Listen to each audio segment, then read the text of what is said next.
Hello and welcome to Bald and Bloviating. I am your bald and bloviating news commentator, Mookie Spitz, and a fitting way to start this podcast series is by Trump's announcement today at the White House to the media, essentially ending the Palestinian state, and that's no exaggeration. Trump's idea that the United States will take over the Gaza Strip, that 2 million Palestinians will be exiled, that the land will be plowed under and transformed into, quote unquote, the Riviera of the Middle East, is essentially declaring an end to any dream of Palestinian statehood. It's also, in one fell swoop, getting rid of the Palestinians. Why would they stop there? Mike Huckabee, his designated ambassador, has already declared that the West Bank should be completely annexed. So what this essentially means is you're looking at 70, 80 years of Israeli-Palestinian struggle wiped away by wiping Palestine off the map. There's no other conclusion that anyone can reach. Kick the Palestinians out of Israel. Kick them out of Gaza. Kick them out of the West Bank. Send them to Jordan. Send them to Egypt. Send them to wherever. Just get them out. Take back the land. Consolidate the Israeli state. And create the vision of a singular, secure Jewish homeland.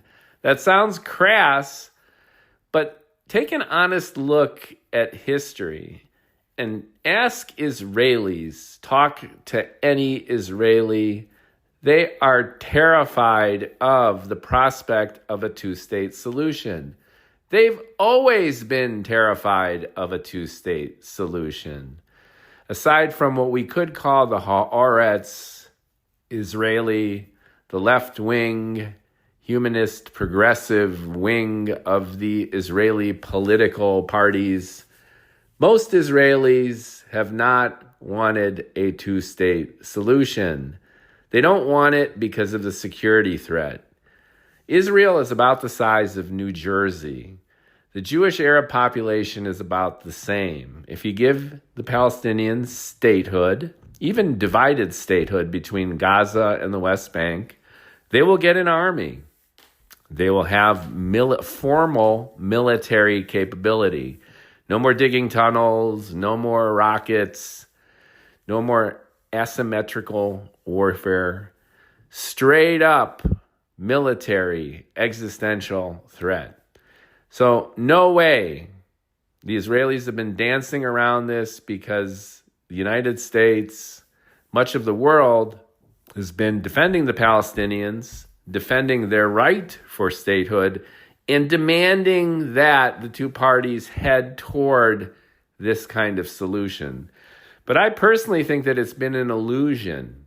It's been kicking the can down the road, and now that can has hit the alley wall in a way that's unbelievably fortuitous to Netanyahu, whose career and even his freedom depends on appeasing the right wing of his party. The right wing in Israel has never been more right.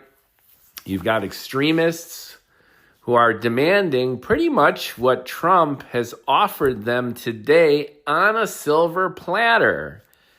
Expel the Palestinians. Get them out. Take back all the land, the Gaza Strip, annex the West Bank, consolidate Israel, solve the problem of the Palestinians by getting rid of the Palestinians. Now, I am not advocating this as a solution. I'm merely interpreting what I consider the obvious, not only on the part of Trump today, but decades of Israeli policy. You've got a cornered people, a small state, vulnerable, repeatedly attacked, globally hated, and you can't really expect them or at least they don't expect themselves to placate the Palestinians. And this attitude, from its own perspective, has perpetuated the ongoing horrific conflict. When Sinwar attacked October 7th, he knew exactly what was going to happen.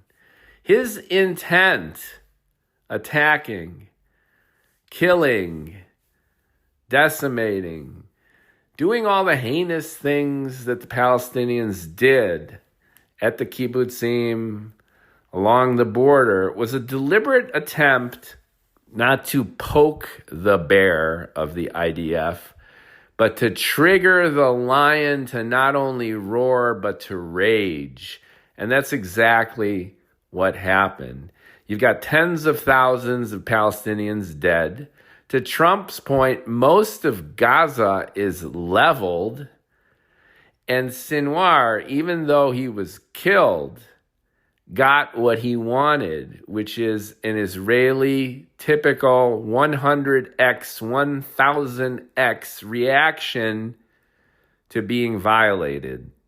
Sinwar's intent was to further shift global opinion against Israel, check, was to dismantle or at least postpone the Israeli-Saudi peace initiative, the Abrahamic Accords, check, and to essentially put the Palestinians back on the map, front page news, after essentially being marginalized and pretty much forgotten. Check.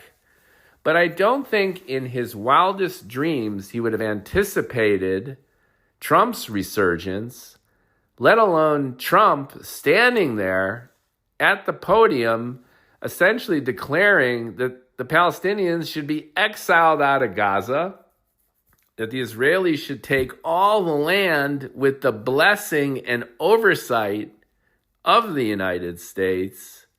And all this amid Hezbollah being neutralized with the walkie-talkie attacks, taking out most of the leadership, the relentless bombing of Lebanon, supported with advanced AI technology, no doubt, and then Iran showing its hand as fearful and terrified of further escalating any kind of conflict with Israel after a ridiculous exchange of missiles, the demonstration of the Israeli defensive capacity, and the demonstration of Iran's weak capacity for protecting itself.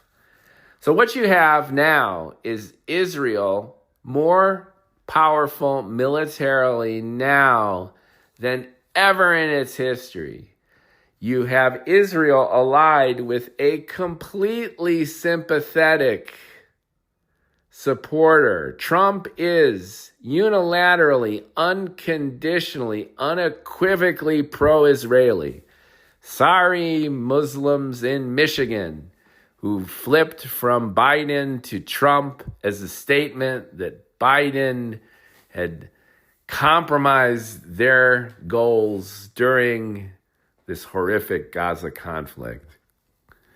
The Muslims were making a statement, flipping to Trump, but it's been obvious from the get-go, all the way back to Trump's Muslim ban, including the Abrahamic Accords that I just mentioned, that Trump is fully on board with Israel, let alone appointing Mike Huckabee as ambassador, as I mentioned, who is an evangelical who believes, you could look this up, that Israel and the Jews are ultimately there to protect the landing strip for the second coming of Jesus Christ.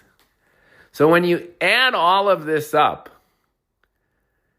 an Israel that is more powerful now than ever before, Trump coming back into office, Hamas, Hezbollah neutralized, Iran cowering, it seems almost obvious and inevitable that the stakes can't get any higher for making such a bold move as to propose exiling the Palestinians, the United States taking over the Gaza Strip, and ultimately Israel consolidating in a singular state, eliminating the decades-old struggle with the Palestinians by essentially getting rid of what?